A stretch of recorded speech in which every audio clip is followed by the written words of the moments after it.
até encontrar sua casa própria, aí então ela se instala de forma tranquila. Da mesma forma também, esse nosso corpo, como eu disse, é comparado a essa casa, com diferentes portões e janelas, e para que possamos permanecer de uma forma pacífica, de uma forma serena, dentro dessa casa, precisamos aprender a arte de abrir e fechar as portas e as janelas, que são os sentidos. Isso, na verdade, é uma linguagem que se aplica muito ao yoga. Quem pratica yoga conhece muito os 8 degraus ou princípios, yama e niyama, por exemplo, exatamente isso. Porque você não deve, evidentemente, manter a sua casa fechada o dia inteiro. Tem momentos que as janelas têm que ser abertas para o sol entrar, para a luz entrar, a porta tem que ser aberta para você poder sair e fazer algo importante, ou para receber também coisas e pessoas importantes que vão lhe ajudar.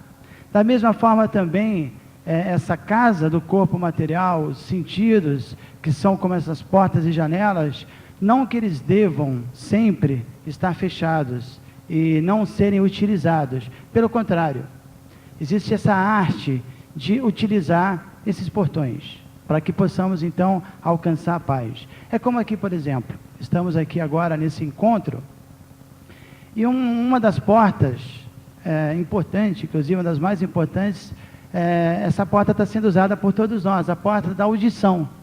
Estamos com ela aberta, recebendo os oradores que aqui transmitem seu conhecimento, sua sabedoria, e nós assim aprendemos e nos iluminamos com eles. Evidentemente, se algum palestrante, o que eu acho pouco provável, aqui viesse e começasse a transmitir um conhecimento fanático, sectário, quisesse fazer algum tipo de proselitismo, ou uma linguagem não muito agradável, crítica, eu acredito que talvez o teatro fosse esvaziando, todo mundo sair, ou então ia dar um problema no som, a pedido do Newton, né? E o som ia ter algum problema e ia ficar mudo. Porque nós temos esse livre-arbítrio, de fechar as portas e de abrir as portas. E essa arte de fechar e abrir portas é exatamente o que, segundo a nossa visão da filosofia védica, temos que aprender. Inclusive tem um verso que agora me lembrei, que é do Bhagavad Gita, que nos compara, ou compara um yogi a uma tartaruga, que diz o seguinte: Yada samharate chayan kurmanganiva sarvashaha indriyani indriyartebhyas tasya pragya pratishtita. Entenderam? Engraçado. Esse verso diz que um yogi, ele tem que ser exatamente como a tartaruga. Quer dizer, quando existe uma situação externa, assim, perigosa, a tartaruga se retrai, não é? E entra para dentro da carapaça e fica lá dentro, cantando Hare Krishna, aliás, se protegendo, assim, da situação externa. Então, o yogi é assim. Quando existe uma situação perigosa, temos que trancar a casa. Temos que fechar a casa. Ninguém pode ficar feliz. Eu, por exemplo, resido no Rio de Janeiro, e acredito que muitas pessoas aqui vieram de capitais grandes. A questão da falta de segurança é algo muito sério, né? Está todo mundo experimentando muita ansiedade, muito temor.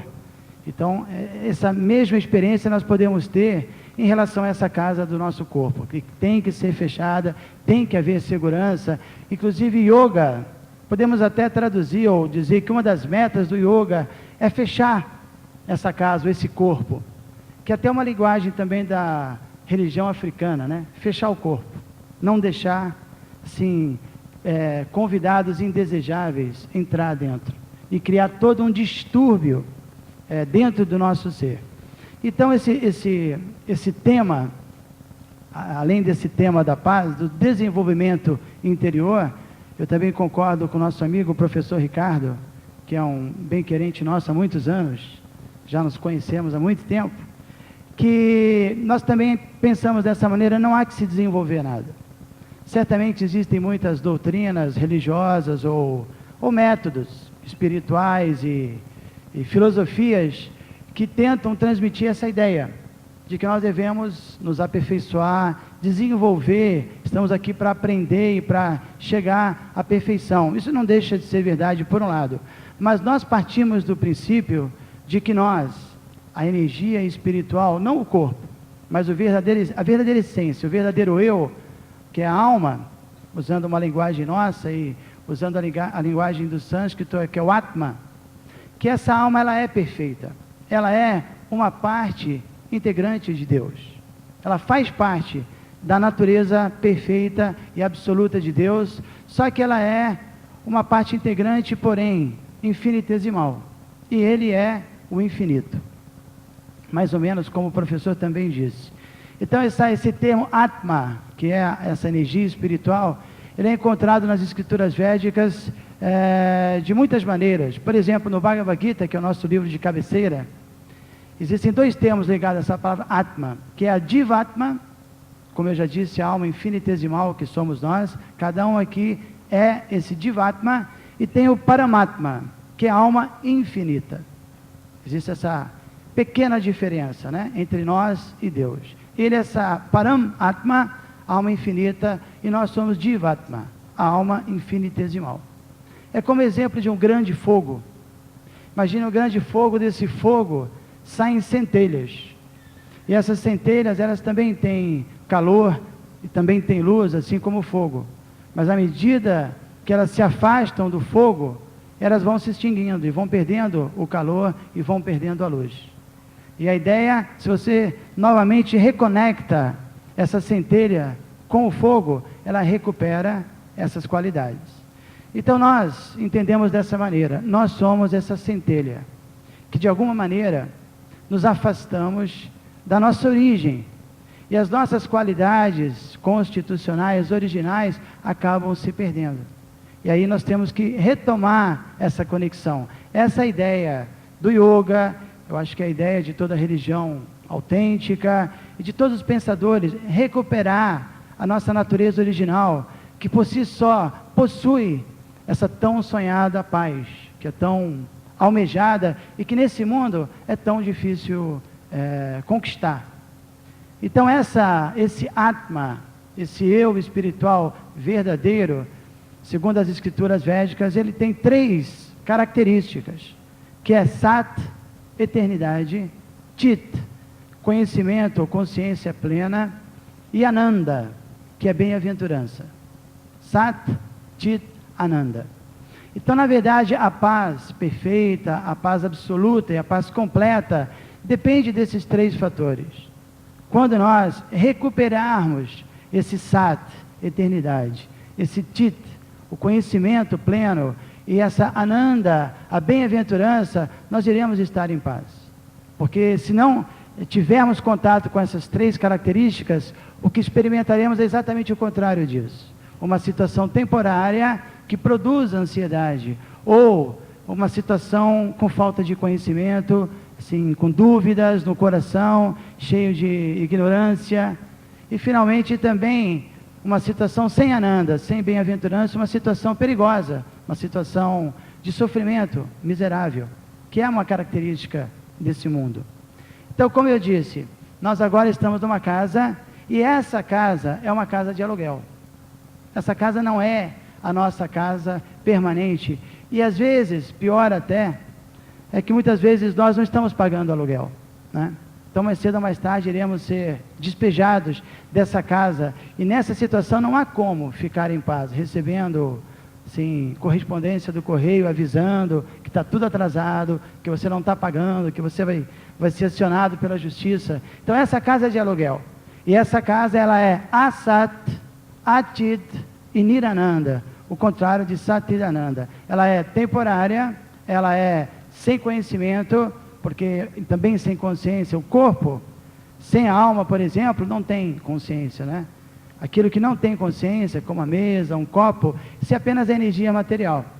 E além da energia material existe esse Atma que eu mencionei, que é a energia espiritual que dá vida à matéria. E esse mundo, na verdade, não passa de uma combinação de energia material e energia espiritual. Então nós somos a energia espiritual, mas infelizmente estamos identificados com a energia material, voltados ao interesse da energia material, e por isso não podemos experimentar paz, porque a energia material, assim como o corpo, ela é temporária, ela é sem conhecimento e ela produz miséria, ela produz sofrimento. Só a alma é plena de bem-aventurança, conhecimento e eternidade. Então nós temos que, na verdade, um belo dia, mudar de casa, partir para a nossa casa própria, para a nossa casa eterna, para a nossa casa plena de conhecimento e de bem-aventurança. Essa é a ideia. Antes disso, estaremos sempre sofrendo muito. Agora, como eu dizia, esse desenvolvimento, nós vemos mais como um despertar daquilo que nós somos, né? Um despertar. E quando você fala em despertar, é interessante porque existe um processo para despertar.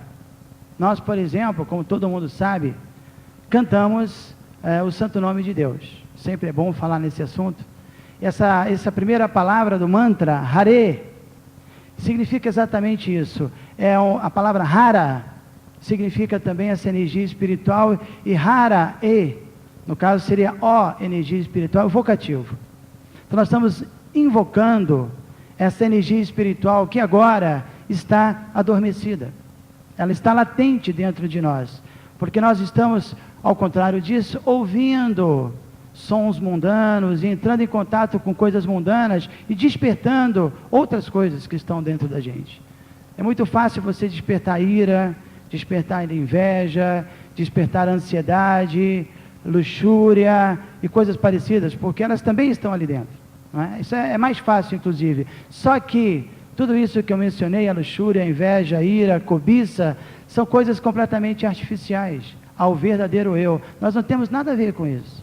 Isso sim produz ou cria a falta de paz, né? São esses inimigos que estão dentro da gente, porque, como eu disse, a casa está aberta, o corpo está aberto, e nós não sabemos, no bom sentido da palavra, discriminar, discernir, e permitimos que hospedeiros ou visitantes indesejados penetrem a nossa casa, entram realmente nos diferentes lugares, habitem dentro de nós e uma grande confusão passa a existir. Então toda a ansiedade ou guerra interior, ou seja o que for, vem de fora para dentro. E essa paz, ela vai vir de dentro para fora, e ela já está lá dentro, esperando uma oportunidade de nós a despertarmos. Então existem muitos métodos, e nós utilizamos esse método de cantar Hare. Esse Hare é um som. De manhã, geralmente quando você vai acordar, você coloca um despertador, e até onde eu sei, os despertadores são sonoros, né? É mais fácil, né? Do que uma imagem, ou um cheirinho, ou um sanduíche assim de queijo derretida. O som tem esse poder de despertar. Então o som mundano desperta coisas mundanas, e o som espiritual desperta coisas espirituais. E não há nada mais espiritual do que Deus, que pode ser chamado de Alá, de Buda, de Jeová, de Krishna, não importa. São diferentes despertadores para diferentes gostos e naturezas. Então esse Hare, esse cantar, ele tem essa função de despertar a alma espiritual. Como eu já disse, Krishna é um dos nomes de Deus, que é assim, você cantando esse nome ou qualquer outro nome, você entra nessa relação com ele. Nosso mestre espiritual dava o exemplo de um ferro, que o ferro é frio, o ferro é duro, mas quando ele entra em contato com o fogo, ele se torna como fogo, né? Incandescente. Tem aquele exemplo do isqueiro do painel do carro, né? Que ele é frio, mas quando você empurra ele para o painel, aí depois de um tempo ele pula, incandescente, aí você pode acender, na melhor das hipóteses, o incenso, né? Então, da mesma forma, nós temos que conectar os nossos sentidos, conectar a nossa mente, conectar principalmente a nossa inteligência e, em última análise, o nosso verdadeiro eu a esse fogo divino e recuperar essa qualidade. Então, esse contato constante com o nome de Deus, Krishna, ou outro nome, produz o que a gente também chama de Rama, que é essa bem-aventurança, essa Ananda, esse prazer que a gente tanto busca, e que nesse mundo não iremos encontrar enquanto estivermos identificados com o corpo material temporário e vivendo em função do corpo material. Isso é fácil de entender. Como um pássaro dentro de uma gaiola. Se você limpa a gaiola, pinta a gaiola, decora a gaiola, mas esquece de alimentar o pássaro, ele não vai estar feliz, né? Então esse corpo é uma gaiola. Infelizmente, hoje em dia, mais do que nunca. Só se fala da gaiola, só se decora a gaiola, se tira um pouquinho daqui, bota um pouquinho ali na gaiola, essas cirurgias todas, né? Preocupação com a gaiola é muito grande, mas o pássaro está quase morrendo, está sedento, faminto, completamente infeliz. E ele precisa voar, ele precisa, na verdade, se libertar dessa gaiola, encontrar essa liberdade plena, que é a posição original. Ele foi preso por uma, talvez, injustiça do destino, mas no nosso caso não existe tal injustiça. Nós quisemos, nosso mau uso do livre-arbítrio fez com que nós quisemos explorar esse mundo. Na verdade, esse livre-arbítrio ele se divide em duas coisas. Ou você quer servir, ou você quer explorar. Mesmo na relação entre duas pessoas. Você tem essas opções. Nós viemos aqui porque quisemos explorar a energia inferior de Deus e ficamos presos a ela. A lei do karma, e acabamos nessa situação. Então, se nós queremos sair daqui, nós temos que aprender a arte de servir. Então, tentando concluir, esse fechar e abrir de portas, essa coisa de viver dentro dessa casa da alma, significa exatamente isso, abrir as portas para servir e fechá-las quando houver exploração de fora ou para o interesse errôneo nosso de também tentar explorar. Esse é o controle que nós devemos encontrar. Então nós tentamos dar essa contribuição, nosso mestre espiritual, talvez vocês conheçam a história, Srila Prabhupada veio com 70 anos para o Ocidente, a pedido do seu mestre espiritual para traduzir essa literatura védica, que é muito importante, e a história é muito bonita, porque ele tinha 70 anos, $7 no bolso, isso foi no ano de 65, e ele conseguiu, não tinha nenhum recurso, ninguém esperando por ele no Ocidente, nenhum patrocínio, e ele conseguiu uma carona num navio cargueiro, então uma viagem de 40 dias, com 2 ataques cardíacos, uma história muito impressionante, com 70 anos, isso para nós é muito inspirador, porque somos ainda jovens, e ele chegou em Nova York, e sozinho, como eu disse, $7 você pode gastar em 5 minutos lá, não é?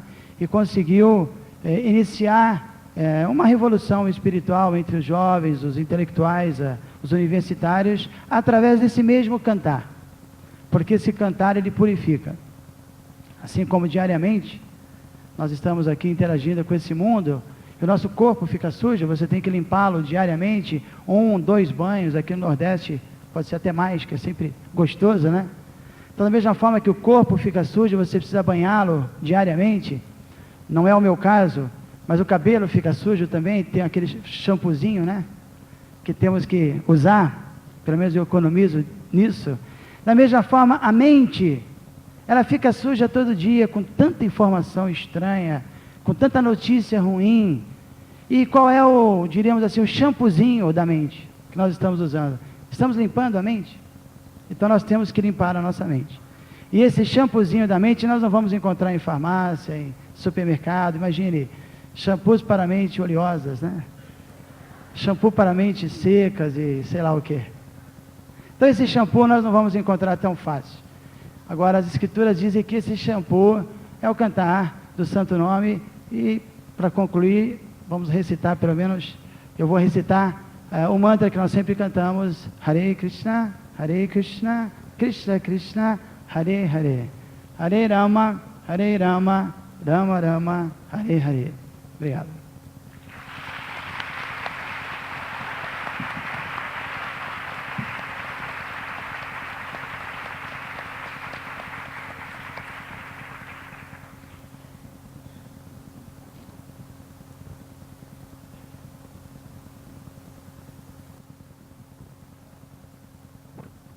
Bismillahirrahmanirrahim. Em nome de Deus, o beneficente e misericordioso. Agora é a minha vez. Me pediram para coordenar a mesa, mas a gente também faz parte do elenco de palestrantes. E, inshallah, poderemos passar a visão do islamismo e do sufismo nesse aspecto. É interessante a gente ouvir as pessoas de outra religião ou de outra filosofia e ver os pontos de identidade e de afinidade, né? E como o mesmo conceito, às vezes, pode ser digamos assim, se não for apreciado com a devida profundidade, ele pode levar a uma oposição, ou se você permite que a compreensão por uma diferente perspectiva, ele leva a uma identidade. Para o islamismo, o centro de toda a existência é Allah. Allah é o ser incriado, infinito, sem limites. Toda a nossa experiência humana é uma experiência no espaço e no tempo, que são limitados. Mas espaço e tempo são criaturas. E o Criador não está limitado por espaço e tempo. Ele é o absoluto. Então, por essa perspectiva, só há a unidade, a única verdade, a única existência é desse ser uno. E a experiência dessa unidade, ela existe em Allah, o Altíssimo.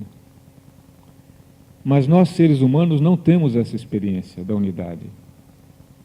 Pelo contrário, a nossa experiência é a experiência da identidade, separada dos demais. Embora nós tenhamos o potencial de alcançar, pelo menos parcialmente, nunca integralmente, mas alcançar um pouco da experiência da unidade. A unidade que existe no Criador e que é a única verdade. E é dessa perspectiva que a gente gostaria de começar a nossa exposição. Porque se nós olharmos o nosso mundo hoje, nós vemos que, a par de grandes construções, né, do espírito humano, um grande desenvolvimento tecnológico, uma quantidade enorme de conhecimento disponível a qualquer um de nós. Se nós formos a uma banca de jornal e comprarmos uma revista científica, nós vamos ter acesso a um conhecimento imenso, que os gigantes da humanidade jamais sonhavam ser possível, há séculos atrás. Hoje está disponível para qualquer criança, bastando comprar uma revista. Aquilo que a tecnologia produz hoje em nosso mundo eram coisas de fantasia, algumas décadas atrás. Mas apesar de todo esse avanço do conhecimento, nós, seres humanos, não conseguimos resolver alguns problemas essenciais.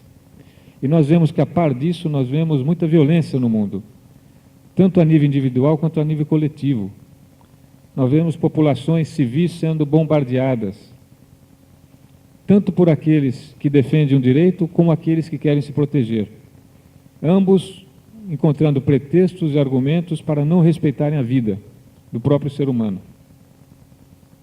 Nós vemos a violência nas comunidades, nas cidades, a agressão, o assalto, o roubo, crimes, às vezes no seio das próprias famílias. Isso é o que a nossa experiência humana nos mostra do mundo externo. Porque, por não ter essa consciência da unidade absoluta, nós entendemos o mundo como algo que está fora de nós, embora exista uma experiência interior. E o que nós vemos na experiência interior da humanidade? Nós não vemos, mas nós temos informações a respeito. Nós vemos relatos de muito sofrimento, estados interiores de verdadeiro inferno, motivados por sentimentos negativos, de raiva, de ódio, de inveja, de ciúme, de tristeza, de desespero, de depressão. Essa categoria de experiência é o que a nossa consciência classifica como experiência interior. Mas como, na verdade, tudo está integrado numa unidade, nós temos uma relação entre as duas experiências. Porque aquilo que nós, seres humanos, produzimos fora de nós, na realidade é o reflexo do nosso estado de consciência interna. Nós produzimos externamente aquilo que nós somos em nosso interior.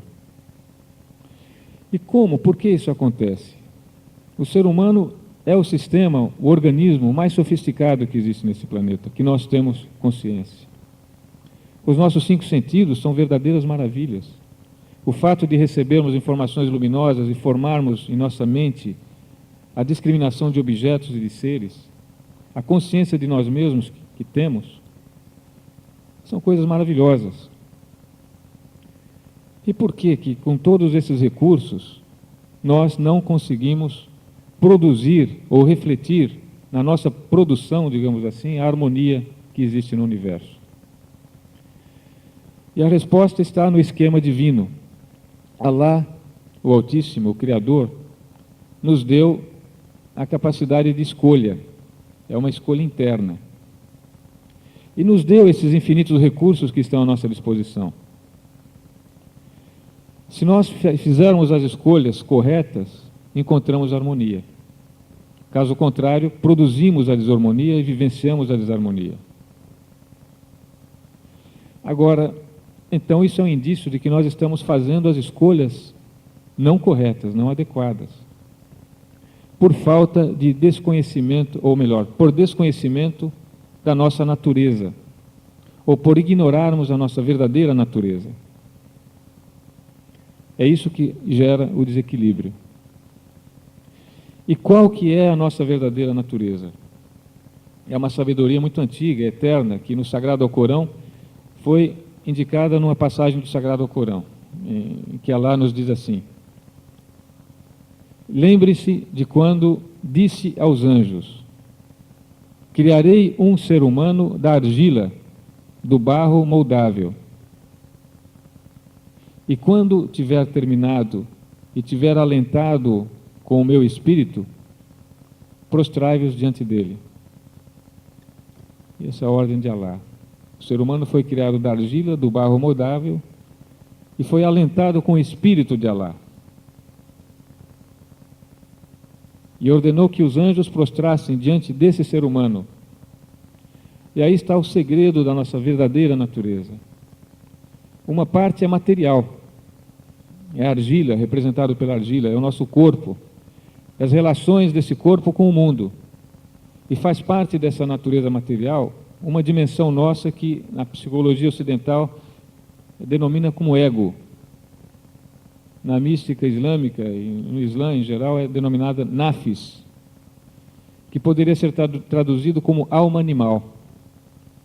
O ego seria o conceito que nós temos de nós mesmos, a noção da nossa própria existência, que na grande maioria de nós seres humanos, está exclusivamente voltada para a realidade material. O nosso conceito de existência está associado àquilo que nós temos, nossas propriedades, as pessoas que entendemos que são nossas, né? Minha esposa, meus filhos, no caso das mulheres, meu marido, meus filhos, meus pais, meus vizinhos, meu trabalho. Mas no fundo o ego, ele tem uma noção que ele não tem uma existência real. Se nós pararmos alguns instantes, fizermos essa experiência e tentarmos localizarmos o eu em nosso ser, é uma experiência muito difícil, irrealizável. Nós temos a experiência concreta de vermos pessoas partindo desse mundo, pessoas que amamos. Vemos os nossos corpos se transformarem ao longo do tempo e sabemos que um dia será a nossa vez de partir. Então, no fundo, nós sabemos que a nossa existência, ela não é real. Não é permanente. Isso gera uma angústia muito grande que nos faz buscar na nossa vida a permanência. Provar que nós existimos através daquilo que temos, através daquilo que dominamos, controlamos. Procuramos defender esse ego e esse conceito de existência. Mas existe uma outra parte do nosso ser, que é o espírito. Esse sim não é limitado pelo espaço e pelo tempo. Só que a nossa consciência completamente absorvida nessa luta desesperada de encontrar a paz, ela volta-se exclusivamente para o mundo exterior. E não dá oportunidade para essa outra dimensão da nossa realidade, que é o espírito, de manifestar-se. É justamente essa, na nossa perspectiva, a razão da ausência de paz, interior e exterior. É a ignorância ou desconhecimento ou a desqualificação da nossa dimensão espiritual, que na nossa consciência apresenta-se como a vida interior, que tem aspectos emocionais e aspectos espirituais também. Nesse sentido, eu vou falar da perspectiva islâmica desse assunto. A palavra Islã significa, na sua tradução, submissão voluntária à vontade de Deus. E aí nós temos elementos: submissão voluntária e Deus. A palavra submissão na nossa cultura realmente assusta, né? As pessoas buscam ser independentes. Então, ao ouvir essa palavra, já existe uma certa rejeição. Mas a realidade, na nossa perspectiva, todo o universo, toda a criação é submissa à vontade de Deus, às leis criadas por Deus, tanto no mundo físico, no mundo biológico, no mundo emocional e na realidade humana também. Só que ao ser humano foi dada uma característica adicional, que nós denominamos livre-arbítrio, que é justamente, que já mencionamos, a capacidade de escolha e discernimento.